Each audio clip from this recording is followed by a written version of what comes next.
welcome to the Entertainment Gig Podcast, episode 15.0. My name is Cleon. On this week's episode, we talk to screenwriter, author, and producer of the upcoming web series Cooks That Drink, Jay Harez.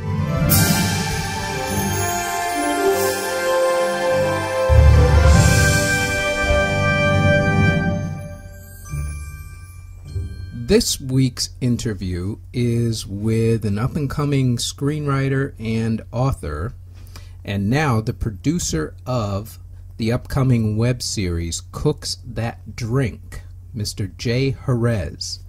Thank you very much for doing this. I appreciate it. Certainly. First off, where were you born? Little tiny town in southeast Texas. It's barely on the map. And moved from there to Austin in 1990. Oh, okay. Before I was even 20 years old. All right. In the tiny town in southeast Texas, where would it be near for those not familiar with Texas? East of Houston, right on the Texas-Louisiana border. Oh, okay. Yeah. No, go ahead. I'm sorry. No, I was just going to say, it's way down there. It's a very, I'm going to say it's a conservative climate, to say the least. It's not exactly a place where I would flourish. But, yeah. Understandable there. You moved to Texas in what year did you say? Or to Austin, I should say? Right at the end of 1990. It was December of 1990. Okay. Was Austin, which has a reputation for, well, A, great music, and B, hipsters, was it always like that since 1990, or has it sort of changed over the past, going on, what now, 26 years, basically? Right. Well, it actually was still a hippie community, not hipster. There's regular 1960s hippies were kind of running things when I first arrived. And, we did have a big local music scene, but in that era, we had mid-90s, I'd say. We had a governor then, Ann Richards, who made it her mission in life to turn Austin into, basically the third coast of entertainment. And she campaigned all over the country, and her doing that brought in events like Austin City Limits, or made Austin City Limits into a festival versus a cable series. South by Southwest happens. We have so many festivals per year now, plus with the film industry putting roots down here. Yeah, it was a transformation. It took time to happen, but boom. It's, now it's hipsters, music, and film. Yeah, but cool place to live at this particular point, which fits your personality well, I'm assuming. Oh, very much. This is a dream town. I mean, this is, I'm going to call it a very affordable LA. Oh, nice. Yeah, because LA is not affordable. No. Not at all. To that end, did you move to Austin in order to get into the entertainment industry, or did you just decide that was a cool place to be and you kind of fell upon what you do now? More the latter. I came up here to visit a couple of people from my hometown who had graduated a year before me. I came up here to visit them for a weekend and pretty much just stayed. That works. So now, how did you get involved in? Well, first off, did you go to college for anything entertainment related, or was it for something else entirely? Ironically, I have no formal training in entertainment, nothing in journalism, nothing in music. It was, I really think it was because this town is so such a nurturing environment for creatives that I started writing, and that's once I started writing the short stories, a couple of people sent me emails saying, "Hey, this would make a great movie." That meant, so from there, I took one of the short stories, turned that into a screenplay, and from there, started working on the web series. It was a weird transition, but it all kind of evolved because of this town being the way it is. Right. What was the name of the short story? The first one is called Wet Drive. It's about a smuggler who gets a little trouble down in Mexico. I like that already.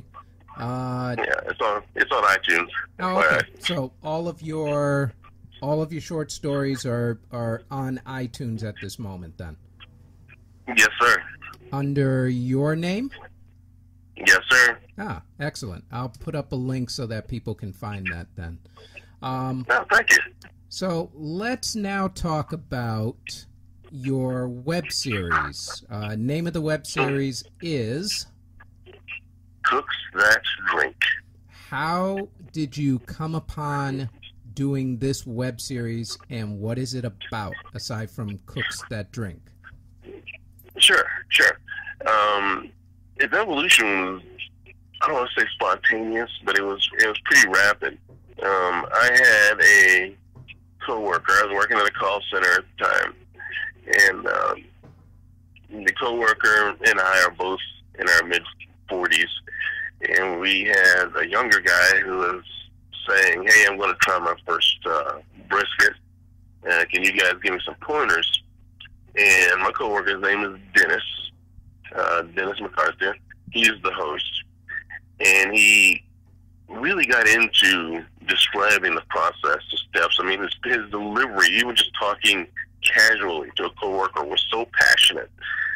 And I was like, "Dude, you have inspired me to go home and cook something at this point." I don't even know what it is, but after we talked about it for a while, it was like, you know what? I think you have that personality. I mean, it would be great. We should sort of share this. And he loves to cook anyway, so it was just sort of perfect storm of two people meeting. And it turns out the young man who was asking for the tips is on our website also. His name is Marcus. He's our director of photography. So the three of us, even sitting in proximity to each other to have a conversation, was, a lot of things came together, I should say. Now, Dennis, who is Dennis MacArthur, he has an interesting background, does he not? He does, and I will say on our website, there's a lot of tongue-in-cheek stuff there. Dennis is really pretty much just a normal guy with a wife, some kids, former athlete.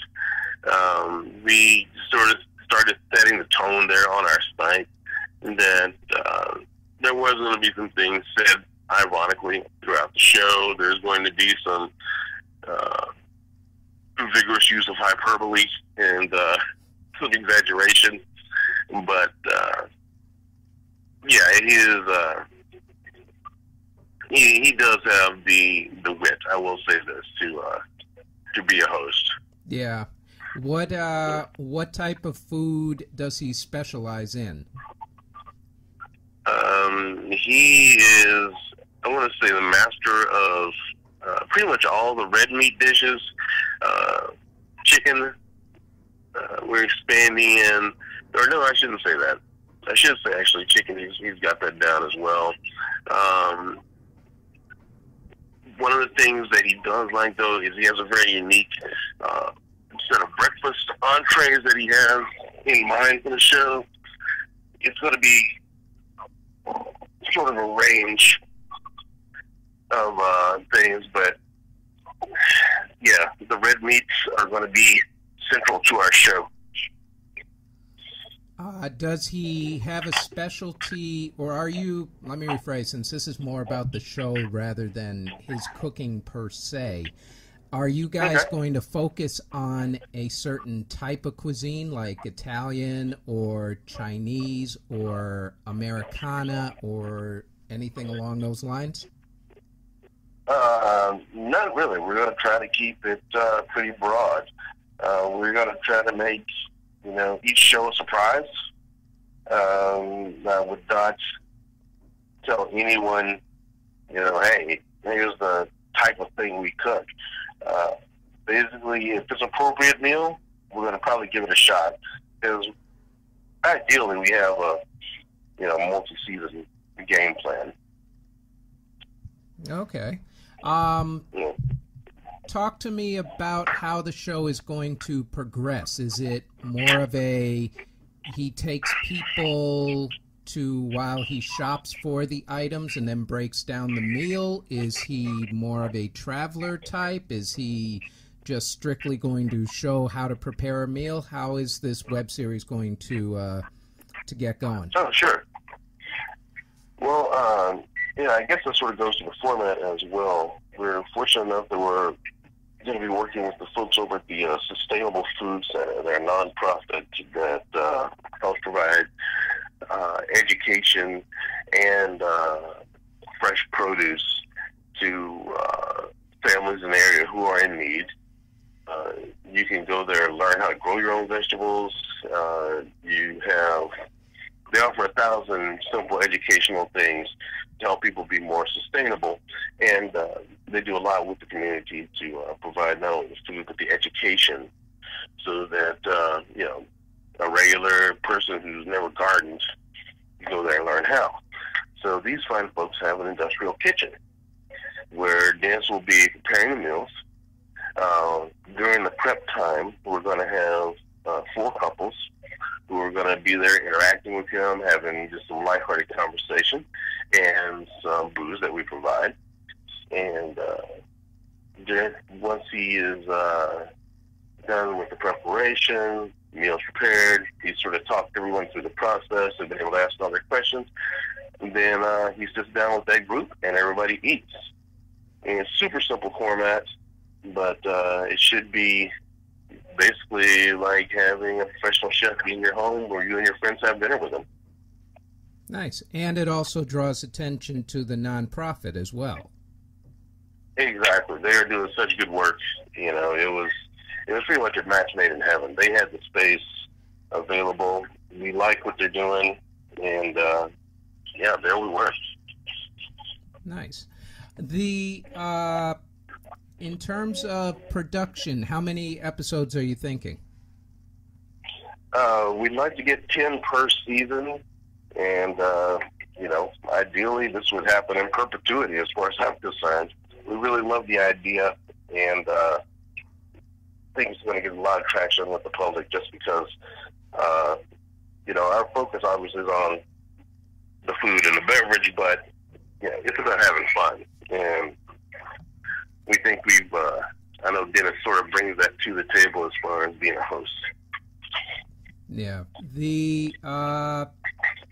In terms of how long you plan on doing this, where do you see this going? Is it just going to strictly be, 10, 15-minute episodes and put it on YouTube, or are you trying to get this more onto, say, the Travel Channel or something along those lines? Well, sure. Ideally, we'd like to go big time, as they say, get syndicated. Maybe Food Network loves us and, wants to take us on. But,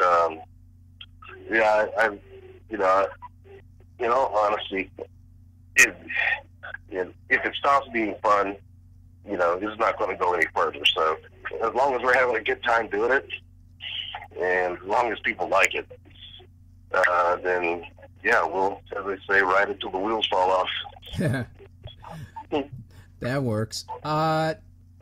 With other projects, is there anything else that you are working on other than Cooks That Drink? And that sort of goes back to my short stories and evolution.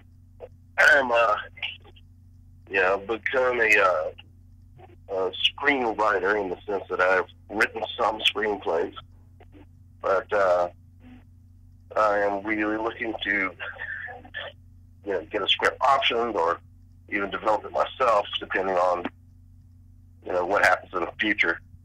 So yeah, you can, if you Google me, I actually have a Weebly page that's got the first 10 pages of various scripts that I put together, and yeah, that when the time comes, hoping I'll be able to get some feature films made. When are you planning on premiering Cooks That Drink? That is one of the ironies I've learned about this. We all have day jobs, which we are all determined to keep. So actually, the name of our production company is Day Job Studios.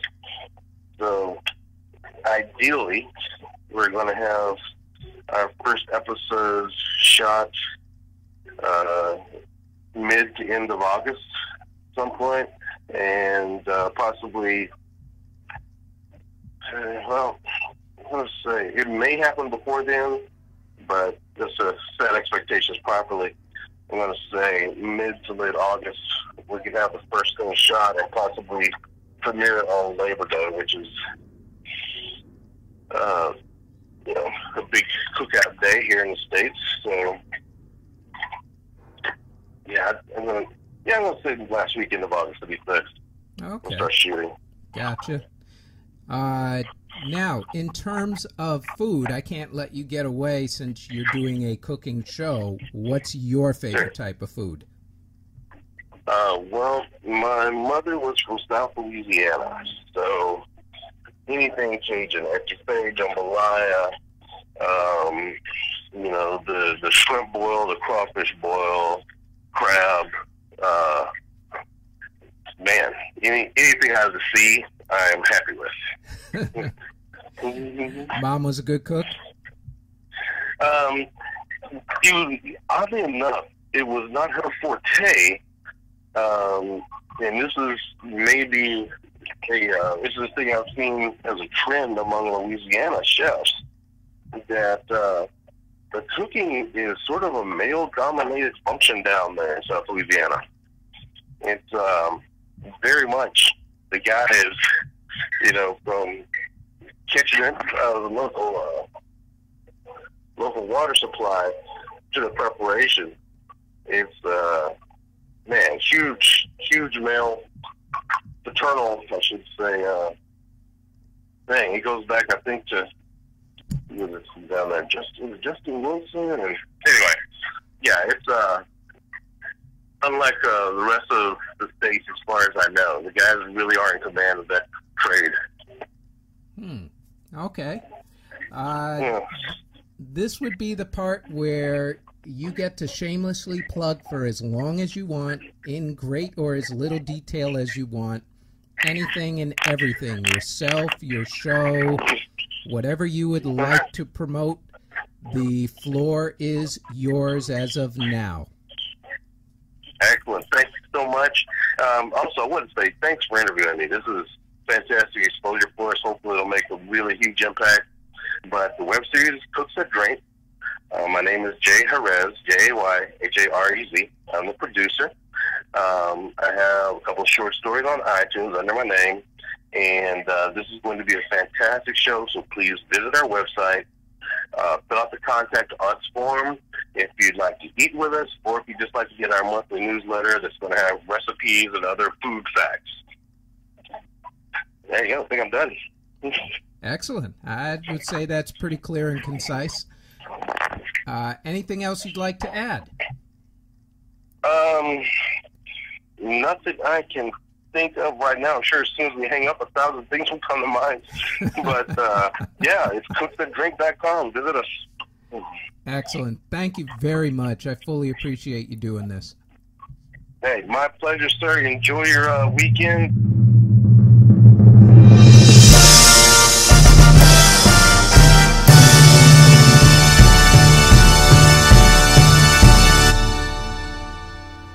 And that was the interview with Mr. Jay Harez. You can find his stories on iTunes under the name Jay Harez. That's Jayharez. The website for the web series Cooks That Drink is simply enough, www.cooksthatdrink.com. Again, that's www.cooksthatdrink.com. That is it for this week's episode. Our website is theentertainmentgig.com. Our Facebook page is at The Entertainment Gig. We are on iTunes and Google Play at The Entertainment Gig, but we are also on SoundCloud at CJBT-Productions and on YouTube at CJBT Productions, which has a slideshow of my photography, which you can find on Facebook at CJBT Photography, and the portfolio at cjbtproductions.zenfolio, that's ZENFOLIO.com. And that is it. We will talk with you next week. Take care.